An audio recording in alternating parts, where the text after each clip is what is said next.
This video will be covering the installation of a Model 3 heated steering wheel retrofit. This is a brief overview of the items that you're going to need. First off, we have the heated steering wheel itself. You can find these on eBay for a couple $100, and notably, this blue connector here will tell you that it is a new heated wheel. Next up, you're going to need the heated wheel retrofit board, which is this right here. It comes with a couple butt connectors and ring terminals. And then if you also order the auxiliary power relay board, which is this right here, you'll get this inline fuse and a fuse itself. It's a 7.5 amp fuse, I believe. You'll also need a CAN server and an OBD2 adapter for behind the center console.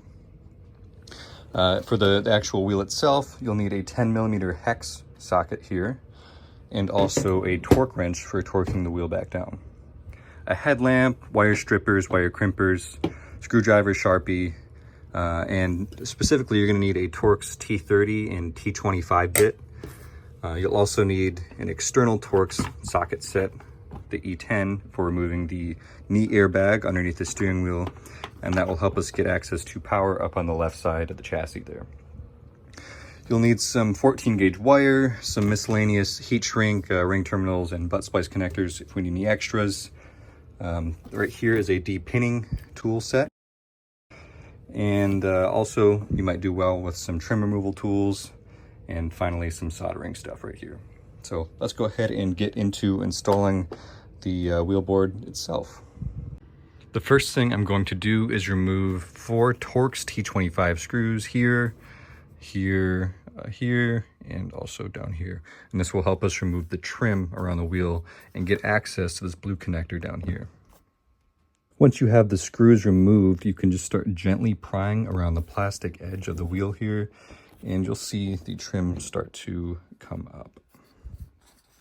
And be sure to take extra care around the wheel controls here and at the bottom here to not pull up any extra fabric when you're prying these out, as they kind of sit underneath the fabric a little bit, so just be careful there.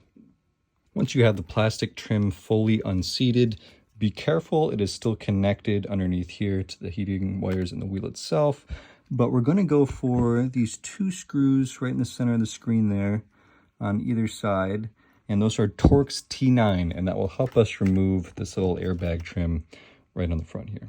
Once we have those 2 silver T9 screws removed, we can go ahead and just unclip this airbag cover. Notice that it is clipped down right on the underside here as well. So just go ahead and pull this off and we can get access to the blue connector. With the airbag trim removed here, you can see that it was just those 2 screws and that little clip at the bottom. And now we have full access to the blue connector. Next up, let's begin the install of the actual board itself. So you can see the blue connector on the new board will take place of the existing blue connector. And then down here is the connector that brings power into the wheel. So you can see that the pins are labeled. Bring this into focus. Pin 1 brings in our ground, and pin 2 brings in our 12 volt.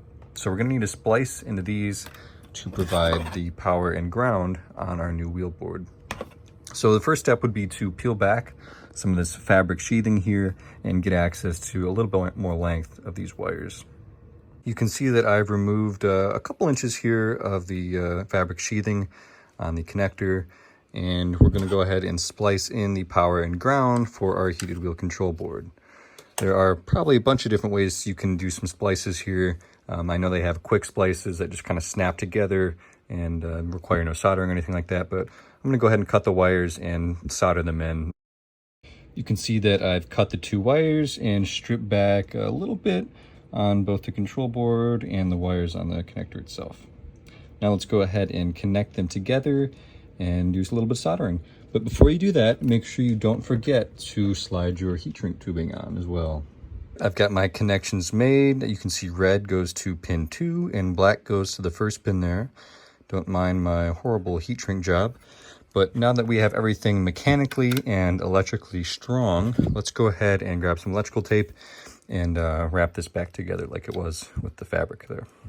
So in order to remove this blue connector here, you kind of need to pry up on the back of it and then slide it up and out of the bracket here. So I got it started, and I'll just finish it here so you can see it. And it just kind of slides out of there. There's nothing really holding it in there, but it's just slid down in there. So now we can go ahead and wiggle out this black connector, and we'll plug in our own board here. I need my other hand though, so. All right, these two came unplugged really easily, just pull them apart. And then let's go ahead and slide our blue connector back down into its little resting hole here. And we'll leave that there. And now we can go ahead and plug in our retrofit board and seat it into place. Our retrofit board is plugged in, as you can see. And I've got the power and ground routed back underneath this little spring holder here, because this is ultimately where it gets plugged into the car. So I'm going to go ahead and pop the airbag trim panel right back on over here. Just a couple of those T9 screws, and I'll get back with you once I've got everything snapped back together here. Our airbag panel trim is on, and all of the trim is snapped back down around the edge of the wheel here. So let's go ahead and put those 4 Torx T25 back in the 4 corners here. I've got the 4 T25 screws installed again, and I did a little cable management while I was at it. You can see that I routed the black and white wires coming from the heated control board behind this little bracket right here. And the board itself will sit behind the left scroll wheel, and then the connector will connect right there. So everything's kind of in its own little place there. And before we head back out to the car to install this, I figured now would be a good time to visualize how the airbag is pulled out. So on the back of the wheel, you can see that there are 2 little holes there. And the tool doesn't really matter. It doesn't matter what you use, but these are just a couple little things I found in the toolbox that fit through those holes. So this is where the airbag actually slots in. And this hole here, you can see as I push this little screw Allen key, it's hard to do with one hand, but you'll see that the wire moves up there. So this is what we're going to do to release the airbag on the wheel that's already installed in your car. So let's go ahead, head out to the car. Once you're out in the car, go ahead and roll down all the windows, open the doors, pop the frunk, and then go to the safety menu and power off the car. Next, let's go up to the 12-volt battery in the front trunk. Be careful not to shut your door. And let's go ahead and undo the negative terminal on the 12-volt battery. And again, this piece, if you haven't done this before, this just snaps right off. Just pull it straight up and you'll see the internals here. All right, the negative terminal post has been unbolted and is unattached. Make sure it's way out of the way so that it can't accidentally make contact with the battery while we're in the middle of this. Next up, let's head to the back seat, and we're going to undo the connector and the battery penthouse. So this is the back seat of the passenger side. And if you've never taken off the back seat cushion, let me see if I can get you an angle here. There are just 2 little clips underneath the seat. And all you do is just kind of move it to the side and the cushion will pop right up. So you can see it's just a little lever there, if it'll focus. Just a little lever that you pull over with your thumb, and the side of the seat will release. Now go ahead and do that on the other side too, so we can get a little more access to the connector under there. So again, there was another one of those little black clips that you just move over on the driver's side. And now with the back seat released, we can go ahead and pull up on this little styrofoam piece there. And then this connector is what we're looking at. So let's go ahead and pop this handle down. I believe that's how it goes. Yep, it just goes down like that. And then you push down even further and you heard that big clunk, the contactor is opening. So we can completely remove this plug. And again, make sure you set it completely out of the way so that it can't possibly come back into contact with the other side of the connector. So now the power is completely shut off to the car. The screen is dark. There's no fans whirring or anything like that. And let's give it a couple minutes here before we remove the airbag on the steering wheel. Let's go ahead and begin removing the airbag on the existing steering wheel. You can see I've got the 2 little tools that I'm going to be using in the holes of the wheel there to release the airbag. And just a quick note that you need to respect the airbag because it is an explosive and you should handle it delicately in order to prevent it from going off. Now, we already turned off all the power to the car, so there isn't a whole lot of risk, but you still need to be very careful. I'm gonna go ahead and wiggle these two tools in there and see if I can't get the airbag to pop out. So I've released the two little clips with my tool on either side that holds in the airbag here. And again, when you're using those tools, be careful not to push them in too deep, move them around too much, otherwise you might damage some of the internals of the wheel. So when we pull the airbag out, you can see that it's held in by just one connector. I'm sorry, that's connected by just one connector.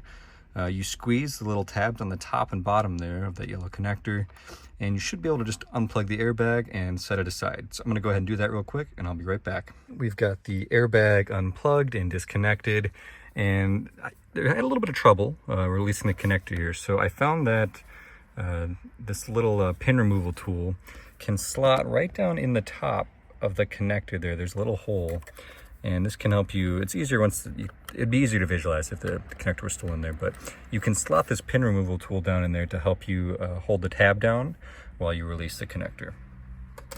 So next up, do the same thing with the other connector here that controls the rest of the wheel electronics. I've got both of the connectors undone, and again, you can use that trick with the pin removal tool to hold these two tabs down. I find that helps quite a bit.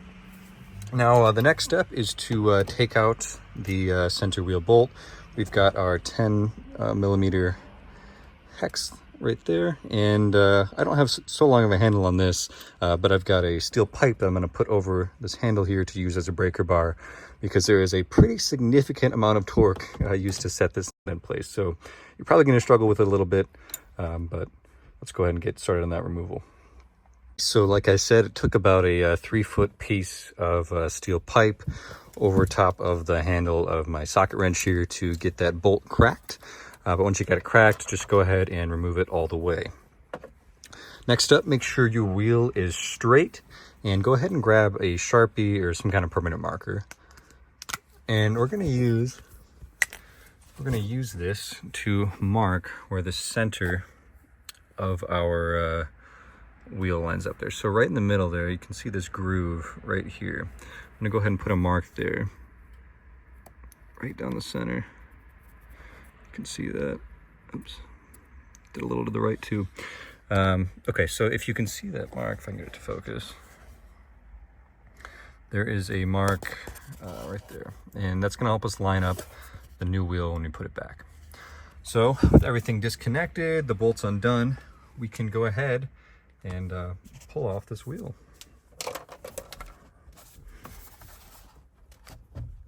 There it comes.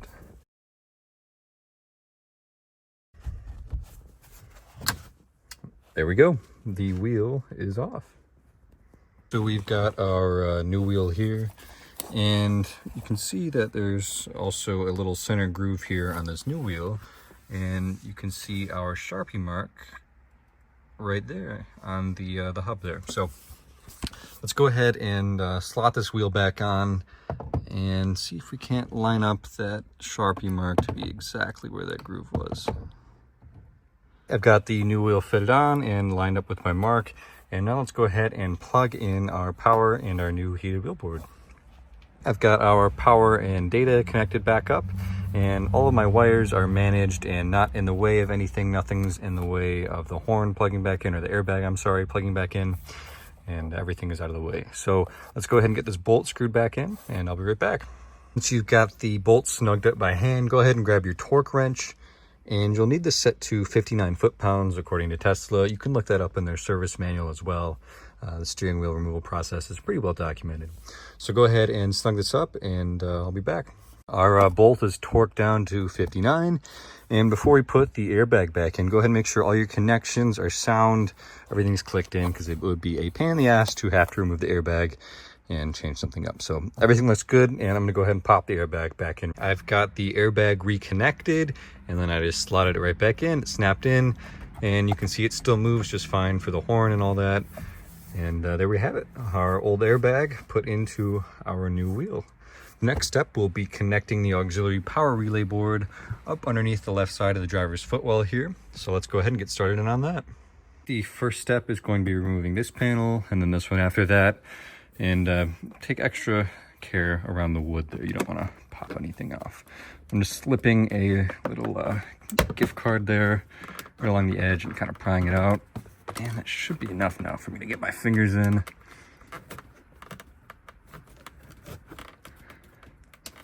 And there's one more snap up there. All right, I'm gonna have to put my phone down and use 2 hands for this. Got that panel pulled off, and then this one should also just kind of snap off. Just a little something like that. Okay. And next up, we'll be removing this little trim rivet right here. Let me go ahead and grab my trim tool. I used my little trim removal tool here to pop off the centerpiece of the rivet, and then you can just reach in there and remove it. So now this entire section here down to the seam can just be removed. So you can kind of grab underneath the carpet right along here and just kind of start pulling up on it. And you should be able to get it out here. You can see that it's also kind of lodged underneath the rubber seal here. So take note of that. I'm gonna need my other hand here, so I will come back after I've got it removed. Alrighty, I've got the trim removed here, and we can just go ahead and set this aside because now we've exposed the VC left connector up in there that we're going to need to splice into. The connector that we're after here is VC left, and it is all the way in the back here. So it's this one, and you'll see that there's a little black lever, and there's a tab that you'll first need to depress in the lever before you can flip it up. So let's go ahead and do that. Okay, so I got the tab pressed, and I can just lift up on the lever to get the connector unseated. Great. Okay, so with that out, we can go ahead and give ourselves a little more space here. We can remove some of these trim panels to kind of get back in there a little bit better. So in order to get this panel off, there are a couple snap rivets. One's there, and then there's another one right there, if you can see that. And there's also a T20 screw right here that we'll need to take out, and one over here as well. With the 2 T20s removed, you can just go ahead and pull this panel down, but be careful because there is a diagnostics connector here, and there's also the light here that you will need to remove. So if you haven't removed one of these lights before, there's just a little lever at the top there that you need to depress, and then this diagnostics connector here, it should just kind of wiggle its way on out. Yep, you can see it just came right out. And then for this light here, I might be able to do it one-handed. Let's see, just push down the middle there and go ahead and release it just like that. So now that we got this panel out of the way, we have a little bit better access underneath here, but there is still some more stuff. So we can at least get started though on getting our VC left connector depinned and our new pin in place. The VC left connector right here, and the pin that we're after is this purple one right in the top right hand if you're looking at it like this, and it is the top left if you're looking at it like this. So in order to get started with the pin removal, you'll see that there's this little white bar right here, and you can go ahead and slot one of your removal tools. There's 2 little notches. It's kind of hard to see here, but there's 2 little notches on either end of this that you can use to lift up this white bar. Now the bar doesn't come up very much, and it is fairly fragile, so you need to be careful when you're moving it up. Once you have this bar moved up, you're going to take one of your pin removal tools and stick it on the left side of the pin. Probably not the best to be explaining this to you. I'm not very good at it myself, but there's lots of videos out there of people depinning connectors, and this connector really isn't any different from any other connector. So I'm going to work on depinning the purple wire here again, and it's going to take a lot of patience and a lot of finagling, but hopefully you can get it without breaking anything. So let's see if I can't get that done. That was significantly easier the second time around, but I've gotten the pin released now, and again there's this the white little bar that you have to prop up, and then I have a pin removal tool on the left side of the pin itself. And I just kind of stuck it in there. Didn't really have to do a whole lot of maneuvering, but applied a little bit of leverage this way, and then got a good grip on this wire and pulled it out. So next up, we can go ahead and connect our relay board, and we'll get our ground wire down onto that stud there too. And then we're gonna have to go back up and find our power stud up on the chassis here a little ways. So I'm gonna grab the board and we'll get moving along. All right, I decided to come back inside here first to finish up the auxiliary power board. I'm going to crimp a ring terminal onto the ground side of things. And I won't be extending this wire. I think there should be enough slack for us to get that plugged in where we want it. And then for the power wire though, I will be extending it with some 14 gauge wire, like I mentioned earlier. And we also need to add our inline fuse as well. So I'm gonna use a couple of connectors to connect those together. And then I'm going to add another ring terminal at the end of our power wire here so that we can screw it down on top of a power stud up on the chassis there. So I'm gonna go ahead and make these modifications and I'll be right back. Alrighty, I got 2 ring terminals put on here. I added probably about 18 inches onto the inline fuse. I also put the fuse in, and yeah, we should be all set to get things going here. I'm gonna go head back out to the car. I wanna show you here the power stud. Again, we're up by the driver's side footwell. And if you go up a little ways here, let me see if I can get my phone back in there. There you can see it right there, the red wire and the power stud, J7 power. That's what we're gonna try and tap off of to get our power to the new heated wheel. So some people might just wanna opt to reach their hand up there blindly and try to attach the ring terminal onto that power stud. But personally, I think it might just be a little bit easier to drop down the driver's side airbag, and there's just a couple E-Torx bolts and little fasteners here. You can find the documentation on Tesla's service page for removing this airbag.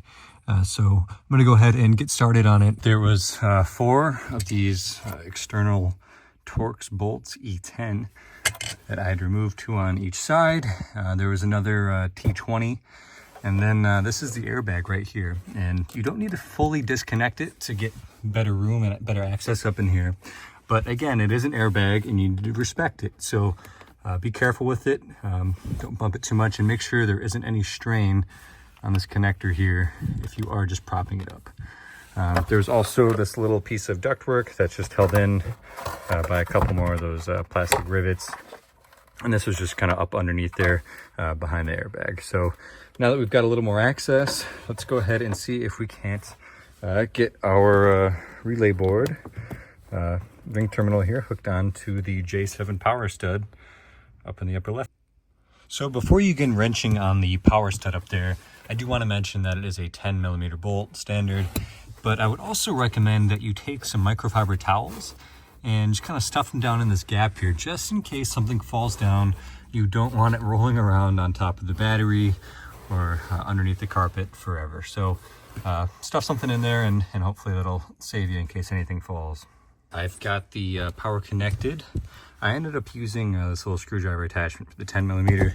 That made it a little bit easier to get back up in there and get it connected. Let's see if I can get a good shot for you. So there you go. You can see it under there on the J7.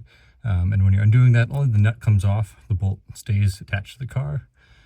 And yeah, so that's all connected. And now let's go ahead and take care of our ground connection here. I'm gonna move this towel out of the way real quick. Well, I've got the ground bolt out there, and I got to put through my ring terminal. Got a different safety towel down, but you can still see back there. You can see that copper terminal there. So I'm just gonna go ahead and screw that bolt back down, and our ground connection will be made. Alrighty, you can see the ground connection down there has been made. I got the bolt put back through. And now the last step is to tap off our purple wire here and put our relay wire back inside of VC left connector. So I don't think I can do this quite one-handed, but you can see that there's a male end coming from the relay board here, and that will just slot right into the old connector.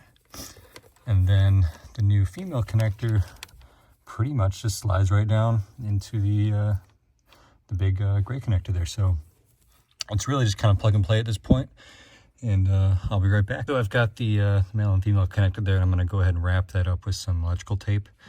But when you're putting in the new connector into the existing gray harness here, make sure that the side with the indents is facing the white bar here.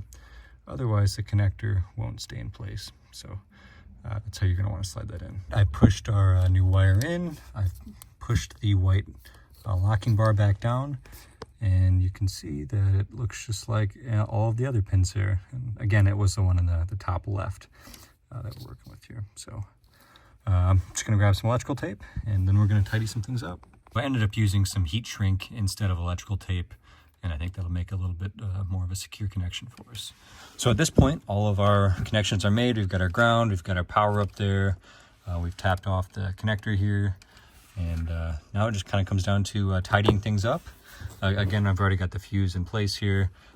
When we're tidying things up, make sure that you keep this somewhere kind of accessible. Don't bury it too deep up in there, just in case you ever do blow the fuse. But at this point, it's kind of just comes down to housekeeping, putting some bolts back in place and snapping things back together. So after that, we're gonna get moving with the CAN server installation. So our last step here is to go behind the center console, and we're gonna remove this little trim. I already got it started here. Trim removal tool. It's basically just 4 clips that hold this on. Let's see if I can't get it here. There we go. On the bottom. 5 clips actually, I'm sorry. So 2 on each side, 1 at the top. And that will reveal this connector right here. So I already have a OBD2 adapter installed, previous project. But I'll see if, I'm not gonna redo the whole thing, but I'll see if I can show you a little bit here. You can see the OBD2 splitter right here. The original wiring harness goes through there. This connects up and it connects back through here. So there's not room to put the entire CAN server in that little compartment down there, but they do make OBD2 extension cables, or I've even seen some people make them out of Ethernet cables they got laying around. So you can basically put the CAN server under a seat or wherever you can find. So I'll leave that up to you though. But for now, just plug in your CAN server and snap this panel back on. And well, we're in business here. So I'm gonna go ahead and get the car booted back up. Remember, you gotta plug back in the connector underneath the back seat. And then you'll also need to redo the 12-volt battery up under the front tube. So I'll be right back after I've got that done. Once you've got your car booted back up and everything put back together, go ahead and hop on your phone or laptop and connect to the CAN server Wi-Fi. The SSID and password will be included with your CAN server documentation. And once you're connected, go to 192.168.4.1 and you'll be greeted with this landing page here. Now, if we head over to the Network tab, we can see that our heated steering wheel retrofit board has automatically connected to the CAN server, and there's nothing that we need to do there. And down here, if you want to add an external connection to your home Wi-Fi, you can do so by entering the name and password as well. I've already done that here. Next, we'll go ahead and click the gear icon next to the heated steering wheel retrofit, and we'll see the settings for the board itself. And let's go ahead and copy this snippet here, including the braces, the curly braces here. And this is going to let us add the front left seat heat analysis item to the CAN server, and that's what our heated wheel will listen to. So head over to the analysis tab back on the main CAN server page and just Command V paste, and you'll see that it's automatically created. No need to type any of that stuff in.